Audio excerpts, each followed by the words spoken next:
সেই চারঘাটের যে 7 বছরের শিশু ধর্ষণ হয়েছে, আমি সেই বাচ্চার মা।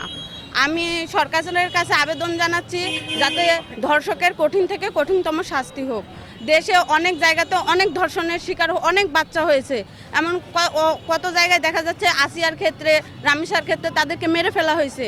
আমার সন্তানটা ভাগ্যকর্মে বেঁচে গেছে। যদি আমার সঠিক সময় যদি আমার শাশুড়ি ওই জায়গায় যে না পৌঁছাতো, হয়তো আমার বাচ্চাটাকে ওরা মেরে ফেলতো।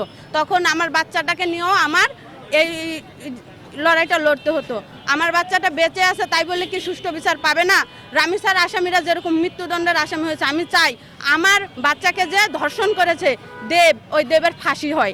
আর 12 জুলাই যে রায়টা হয়েছে, ওই আসামির মতন যাতে খালাস না পায়। আমি আমার বাচ্চার জন্যে ন্যায় বিচার চাই। সরকারের কাছে এই দাবি, আপনারা আমাকে ন্যায় বিচার দিন। টাকার কাছে যেন আইন বিক্রি না হয়ে যায়। আমার সন্তানের সুষ্ঠু বিচার কামনা করি। আর যাতে কোনো জায়গায় কোনো বাচ্চার সাথে এরকম ঘটনা না ঘটে আর সুষ্ঠু বিচার পায়, আমি এটাই আশা করি। বা আমার মতন কোনো মা যাতে এই দ্বিধা দ্বন্দ্বে না থাকে যে তার বাচ্চার সাথে কি হবে।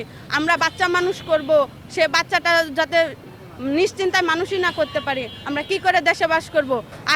আজকে আমরা একসাথে থাকতে হলে আশেপাশে প্রতিবেশী সবাই একসাথে মিশে থাকবো।